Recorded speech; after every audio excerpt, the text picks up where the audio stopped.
ang mga Pariseo, mga magtutudlo sa balaod, dili sila makadawat ug wasad sila motuo nga si Hesus makahimo pagpasaylo og mga sala. Kay ang ilang gituhuan man god nga ang Ginoo ra gyud maoy makapasaylo sa mga sala. Ngunang tungod aning maong panguna-huna, wa nila dawata pag-ingon ni Hesus sa paralitiko, gipasaylo na ang imong mga sala. Bisan nasayod sila nga sa ilang kultura o sa ilang gituuhan, ang kanang mga Hudiyo nagtan-aw sila nga kanang sakit sa tao gumikan gina sa sala. Sakto ba dili? Kanabang sakit ba? Pranang leprosy. Ang tawag nila sa mga lepers, mga dagkong makasasala. Niya ang paralyzed, na-paralyze ka tungod kay naa kay sala. Kanang mga bakol, mao nang nabakol ka kay naa kay sala. Niya kung di man ani mo sala, kay gikas imong pagkabata, sala na sa imong mga ginikanan, nitapot nga na nimo. So permi gina nila i-relate og sala ang mga bati nga sitwasyon sa atong kinabuhi. Tinuod man sad, insakto man pod, kay ang sala man gyud makapabati sa atong kinabuhi. Kamatuoran man na, basta magbuhat kay tag sala, naagi daghang sakit o kasakit nga moabot nato. Gani, matud pang San Pablo, ang bunga gyud sa sala, kamatayon. Nilingay mong tupad ina na kay sala. Naisala. Perting sa nato. Ang atong mga politicians naisala. Ang atong mga kaparian, apil ning nagwali, naisala. Naaagyapon. Ang atong mga members sa mga mandated organizations o commissions din ni simbahan, naisala. Samot na, naisala. Ang kanang mga taong way simba-simba, naisala. Naasan. Ang atong mga nagdasa diha sa legislative, sa executive o sa judiciary sa atong gobyerno, nanay sila sala. Naasan. Nakaroon, unsa may solusyon sa sala? Dili di ay ang pag-away, dili ang pagkalagot, o dili ang solusyon, ang pagpasaylo. Mao na'y giawhag sa mga propeta ang pagbiya sa sala ug ang pagpasaylo sa sala. Mao sa nay sentro sa wali ni Hesus, kapasayloan sa mga sala. Kung magdinumtanay na gud ta, musamot kadaghan ang sala. Unang di gyud pwedeng magdinumtanay. Sa ato rong katilingban, daghan ang nagdinumtanay na ay mga banag asawa wa na magtagdanay. Musamot gyud na kabati ang inyong kinabuhi. Ang mga managsilingan, wa na magtagdanay, samot na yun. Ambot ka, nabasa kay mga pari, nga wa na magtagdanay, patay ginang simbahan. Mga madre, wa na magtagdanay, patay gina inyong monasteryo, na inyong order, bungka gina. Muna, pasaylo. Unsaon man pagpasaylo, una, mudawat kita sa pulong sa Ginoo. Sa atong unang pagbasa, si Amos, ginganlan ni Amasias, katong pari, nga suod sa hari, nga buangon, nga nganlag Jeroboam. Giingna ni Amasias, igo na propeta, balik na ngadto sa yuta sa Huda og panginabuhi didto pinaagi anang imong pagpanagna. Kani bang maglisod ta og himog pasaylo kung di ta maminaw sa pulong sa Ginoo. Kung ang ato na lang pulong mo itong paminawon nga magsigig sulti nato nga bati na, alkansi ka na, luoy kay ka ana, ay maglisod kag pasaylo. Mao na ang una gideng buhaton, maminaw tas pulong sa Ginoo. Isulti na sa propeta, isulti na sa Biblia, isulti na sa mga panghitabo sa atong kinabuhi. Paminaw sa Ginoo. Mao bitaw ang ato rong tema sa atong Archdiocese karong tuiga, listening church. Unsa gito nang listening church? Unsa toy sumpay ana? Listening church, hearing God's words and the cries of His people. Maminaw ta sa pulong sa Ginoo ug sa pakiluoy sa atong isig katawo. Mao na ay una natong buhaton. Nabitay anak nga naghimo og krimen kadtong nahitabo sa Tacloban. Sa atong na hibaw-an sa social media, ang iyang ginikanan tawgo na to dysfunctional, magsigig away nga siya sad maigro sa away, nahuog siya og battered child nga nagtubo niya na. Why pagpasayloay ang ginikanan, siging sininghagay, why kalinaw. Ang resulta, ang bata gubot sa utok, pag-abot sa panahon nga naa siya gikalagutan, galisod sa siyag pasaylo. Nga haron mawa ang kagubot siyang utok, kay gubot dito sa pamilya, gubot sa dito eskwelahan, may pagmugamit tag armas, pamusilon tani sila para mahilom. Mao na atong solusyon, patya na lang na. Haron mahilom na, dili aron mahilom pasayloa. Nindota no? Sakto ba ng pamaagis Ginoo o sayok?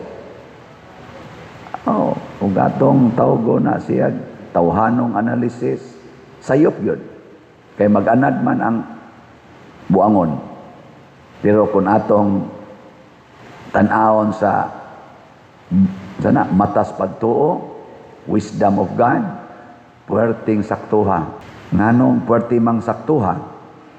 Kay kana di ang pasaylo mga igsuon, makapatransform na sa kasing-kasing sa tao.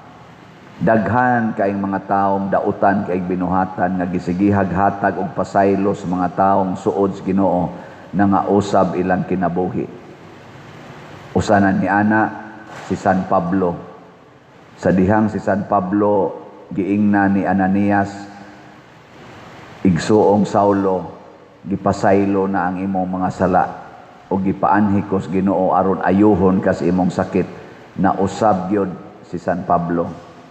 Si San Agustin, giingnan sad ni Saint Ambrose, gipasaylo ng imong mga sala, ayaw ka guilty. Offer sa Ginoo sa imong kaugalingon, nahimong pari si San Agustin, nahimo pang santo. Ana, mao na ang pasaylo, the power of forgiveness. Kamatuura na nga makita nato sa katilingban nganong magdinumtanay pagyud. Mag-isig na lang tag paningkamot, tinabangay aron mawagtang ang sala. Matod pa sa atong tubag sa Salmo, ang mga hukom sa Ginoo matuod ug silang tanan matarong. Nya unsa may hukom sa Ginoo, pasaylua ang nakasala, dumti ang sala. Iko na ba ato kunong i-repeat, ready go. Pasaylua ang nakasala, dumti ang sala. Karon, kung ikaw kusog ay mo pasaylo, mahimo sad kang sensitive sa panginahanglan sa imong isig katao. Kasagaran sa mga tao mapasayloon, matinabangon. Pero kani mga tao madinumtanon, unsa nila, condemning. Dili na sila mo tabang. Mo na resulta na. Mo to mga Pariseo panahon ni Hesus, kita ganig makasasala, abo nga na sala. Mayra sana para niya. Haron makaamgo na, ada buangon sa kay na oy. May na magbago siya. Di ba na no? Napamgani word nga mercy. Ana. Pero ang Ginoo mo ipahukmon dili. Kanang nakasala niya nagantos na pasayloa, tabangi, agakaya, ngano man ang tanang nakasala biktima sa yawa. Ang atong tinuod nga kontra mao ang yawa. Ang tinuod natong isalikway mao ang yawa, dili ang biktima sa yawa. Nilingian sa imong tupad ina kapila na ka na biktima. Ana no? Oy, hasta ganini nagwali kadaghan na ni na biktima. Nya usa sa atong paagis pag sagakay sa nabiktima mao ang pagtabang sa ilang kinahanglan. Padanglitan kita ron dinhi unsa may atong panginahanglan. Raffle tickets. Kaning inyong nagwali, sige agad-hagad ninyo og pamalit na mong raffle tickets. Kadaghan man sa na biktima siyawa, pero ayaw na lang sa na-highlight ang akong pagkabiktima siyawa. Mga mo dahil mo, to mga Padersiano, utro sa na siya sa, bisag naglagot ka na ko, baka ayaw na lang sa i-appeal, na lang, mupalit ko raffle ticket, pasayloon lang ni Nakos Padersiano, magsigig ingon nga, colors buhok, kiss kilay, ayaw na lang, pasayloan lang sa ko, kay igor naman kong nisulti, tungod kay di gyud maayo nga musupak tas Ginoo, pero tanaw nimo ni ang Ginoo mo nag-ingon nimo kolore imong buhok, kiskisi imong kilay, very good. O manggiarang sa Ginoo. Siya ra may musulti Damtay ningon ako pader, na may magtari dinhi pader. Ato ning pahunongon ako, ayaw basi gisugo na sa Ginoo. Di ba? Pangutan-aw sa dito, gisugo ba sila sa Ginoo? Wa gani ingna. Nya magsigilan tagbuhat aning wa gisugos Ginoo. Dito das onas akong assignan nga chapel disco. Ingon sa mga batanon, disco pader, disco gyud. Ingon sa mga tiguang, di pwede pader, di pwede. Di gina pwede. Ingon sa mga batanon, kamo mga tiguang, di mo gusto disco nya, limot mo ni among gusto. Way lami pista basta way disco. Pagpangutanan nila nako na kung saan kanina ako pag-reconcile ning tiguang o ang batanon. Nako, sige. Una-hunaan sa inyo mga batanon, assignment. Una-hunaan ninyo, asa na to makita o unsao na to pagpakita ang Ginoo dihas diskuhan. Makapakita kayo mo Ginoo dihas diskuhan. San Roque man to among patron. Makitaan gani si San Roque o ang Ginoo dihas diskuhan. Kana proceed tas disco. Pagsunod na mong kita yung butang blisod pa dilo magbutang tag altar dito pa dila ina sa kano magdisco tag butang tag altar. So ako sa ato galisod sa ko mo to ang resulta ni come up me og Christian disco. Nako Christian disco. Unsa man ang Christian disco nako way choral ang tanan welcome kay ang simbahan welcome ang tanan. Nya way inom dito sa diskohan, way inom kay dili ni hubog-hubog pag ampo ni pag daig ni Ginoo. Sayaw lagi ta, sayaw. Nya do na tay dito ipamutang mga pagkaon o mga ilimnon, mga juice, tubig, libre tanan. Kay sa langit libre tanang pagkaon. Nya kung gusto ta mo gasto kwarta atong himuong premyo sa pinakamaayong musayaw gikas pagsugod og sayaw hangtod katapusan. Kuan ko mi ato nagpremyo mi atong sobra mga 100 kanang 5 kilo packed rice. Sige sila sayaw. Unya dunay time to start, dunay time to end. Sugod mig alas 9, end mig alauna. End gyud paong gyud tanan. So, kadali ra na pader nako kasi dali. Suway sayaw gikan alas 9 hangtod alauna. Unya in between na ay break. Oldies nga kanta nya human modern, nya human sweet, ang katong kombinasyon, nya human dito, kombinasyon na tanan. Upat ka hugna, kada hugna 1 hour, nya humas 1 hour na 5 minutes nga break, nga naay mo paambit sa kinabuhi ni San Roque, o naay mo paambit testimonya sa history sa kapilya, inana.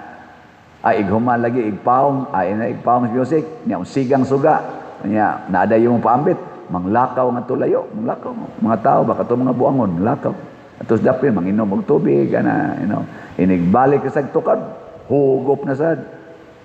Basta pag human lagi namo, porting aligriha, daghan kay nakadaog, doon nagi usa ka tawo nga nahurot giniyag kadaog na apil sa daog bagi kas first part, second part, third ug fourth. Paghatag namo upat ka bag nga rice, wa na siya mudawat. Kay di naman siya kabarog. Kay tiguang man sa kwanguhan. Ingnan niya yung anak, kuha lang day, di na madagbarog, ibikugan kong bayan. Pero daog siya. Niabot na lag mga usa ka buwan, human sa pista, maulang niya po giistoryahan sa mga tao, ang kanindot.